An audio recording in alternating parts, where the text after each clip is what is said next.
Saudações cristãs a todos os diletos irmãos que nos acompanham nesta meditação. Quero convidá-los neste momento para inclinarmos a fronte e buscarmos a presença de Deus. Pai querido, Pai de amor, nós te pedimos que derrame sobre nós neste instante o Teu Espírito Santo para que produza em nós frutos de justiça. Te pedimos, ó Pai de amor, que nos perdoes os nossos pecados e que nos habilites mediante o poder do Teu Espírito, que coloques as Tuas palavras em nossos lábios e também que fales aos nossos ouvidos para que possamos compreender a Tua vontade e para colocar em prática em nosso viver. Nós te pedimos, ó Pai de amor, estas bênçãos, no doce nome de Teu Filho amado, nosso Senhor e Salvador Jesus Cristo, que vive e reina eternamente. Amém. O título da nossa meditação é Perdão tem que repartir. Perdão tem que se aceitar também. Eu tenho que aceitar o perdão e perdoar. Ou seja, eu tenho que repartir o perdão que eu recebo de Deus. De graça recebestes, de graça dai. Bem-aventurados os misericordiosos, porque alcançarão misericórdia. Eu distribuo na vertical aquilo que eu recebo na horizontal. A cruz é assim, uma haste horizontal, uma vertical. Perdoa os meus pecados como eu perdoo meus devedores, né? São versos bíblicos que nos falam do perdão pela fé ou da justificação pela fé. E o nosso texto inicial está em Lucas 19:9. E disse-lhe Jesus: Hoje veio a salvação a esta casa, pois também este é filho de Abraão. Interessante que o termo filho de Abraão se refere aos filhos da fé.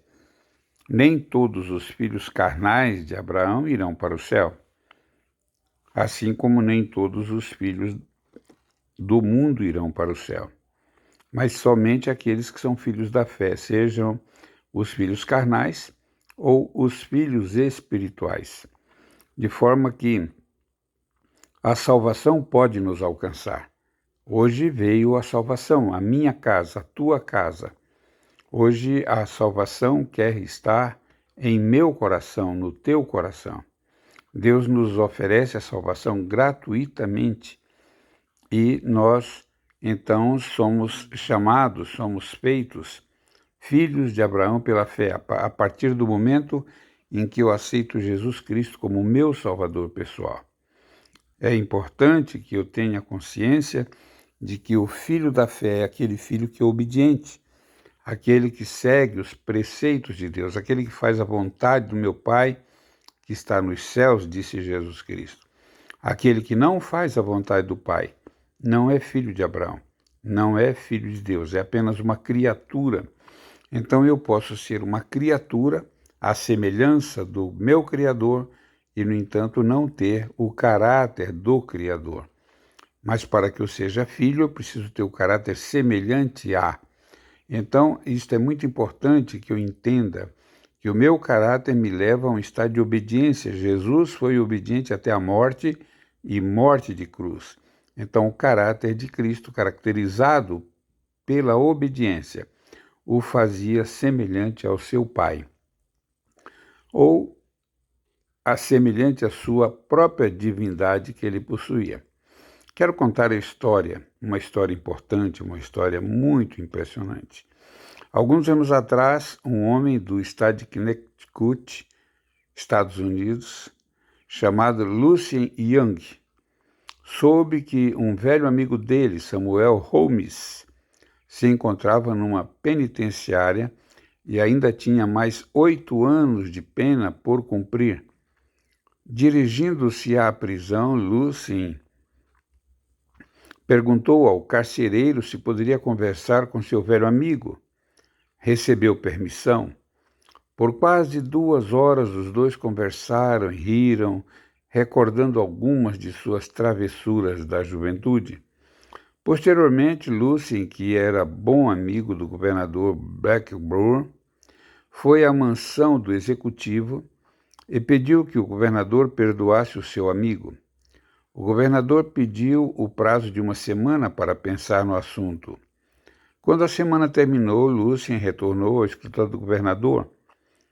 Aqui está o perdão, disse o governador, estendendo o documento a Lúcia. Mas antes de entregá-lo a Samuel, quero que você converse mais algumas horas com ele. Se ao final da conversa você achar que ele deve mesmo ser perdoado, eu lhe concederei a liberdade condicional, desde que você se responsabilize. Entendido, disse Lúcia. Lúcia correu à prisão e mais uma vez obteve licença para conversar com seu amigo. Durante o transcorrer da visita, Lúcia perguntou casualmente: Sam, quando você sair daqui, eu gostaria que se tornasse meu sócio, concorda? Posso até ver se consigo tirá-lo daqui antes do término de sua pena. Sam ficou em pé e caminhou um pouco de um lado para outro. Quando voltou a falar com Lúcia, disse: Está bem, mas antes de qualquer outra coisa, terei de resolver um negócio. Que negócio, Sam? Primeiro, vou matar o juiz e depois a testemunha que me mandou para cá. Lúcia saiu da prisão e devolveu ao governador o documento do perdão. Ele receberia o perdão, mas ele não saberia perdoar. Outra coisa, ele foi condenado, ele era culpado, ele precisava do perdão. Os outros não precisavam do perdão. Os outros exerceram o aspecto da justiça. Se nós não perdoamos aos outros, seria de admirar que Deus revogasse o perdão que nos concede? Será que se eu não perdoo meu próximo, Deus pode me perdoar? Com a medida com que julgardes, vós sereis julgados, diz a palavra de Deus. Então eu devo escolher se eu quero ser julgado ou não. Quando eu julgo meu semelhante, eu me torno réu. Mas quando eu não julgo, então eu não sou réu. Ezequiel 18, verso 24 diz: Mas, desviando-se o justo da sua justiça e cometendo a iniquidade, fazendo conforme todas as abominações que faz o ímpio, porventura viverá? De todas as justiças que tiver feito não se fará memória. Na sua transgressão com que transgrediu, e no seu pecado com que pecou, nele morrerá. Nós podemos pensar nisto? Uma vez largando o pecado, uma vez abandonando a transgressão, uma vez levando uma vida de obediência a Deus, nós não podemos voltar ao curral dos porcos, nós não podemos voltar para a lama. Então, se eu abandono a abominação e passo a praticar a justiça que vem de Deus, e a justiça que vem de Deus exerce o perdão gratuitamente, pela graça sois salvos. Isso é o perdão gratuito. Se eu recebo de Deus um perdão gratuito, é óbvio que Deus espera que eu também perdoe gratuitamente. O nosso verso introdutório de Lucas 19:9 diz: Hoje veio a salvação a esta casa, pois também este é o filho de Abraão. Este verso está se referindo a Zaqueu, um homem que exercia uma função que era odiada pelos judeus. Ele era judeu também, mas era um publicano. Ele recebia impostos e Roma permitia que ele cobrasse um pouco acima para ficar com um pouco, pois a parte de Roma tinha que ir integral. A parte que ficava ao publicano, era exatamente aquela que lhe cobrava um pouco acima. Alguns publicanos cobravam com exorbitâncias, outros buscavam cobrar com justiça. É interessante que Zaqueu se levantou e disse ao Senhor: Senhor, resolvo dar aos pobres a metade dos meus bens. E se em alguma coisa tenho defraudado alguém, restituo 4 vezes mais. Verso 8. Esta é a disposição daquele que resolve se entregar para Deus. Ele passa a levar uma vida de justiça, uma vida íntegra, sem defraudar, sem prejudicar, sem permitir que os outros venham sofrer dano próprio por sua causa. Isto é o que Deus espera de nós. Ele espera que nós entreguemos o nosso coração verdadeiramente a Ele, que Ele possa fazer morada em nosso coração e os nossos atos de justiça sejam misericordiosos, sejam perdoadores, sejam íntegros, sejam verazes. Que Deus nos abençoe, querido irmão, querida irmã. Que você também tome a decisão de ter um caráter semelhante ao caráter de Jesus.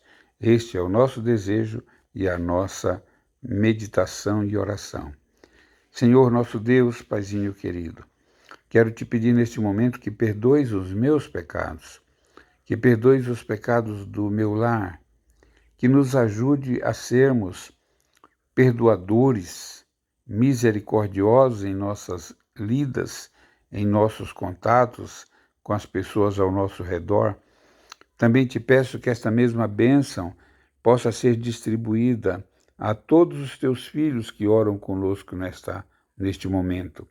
Ó Deus, venha abençoá-los com sabedoria, com integridade, para que possam cada dia buscar ter um caráter mais semelhante ao teu.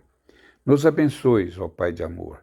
Dá-nos sabedoria para seguir os teus conselhos e estarmos de pé naquele dia, na presença de teu Filho amado, e recebermos de suas mãos a coroa da vitória.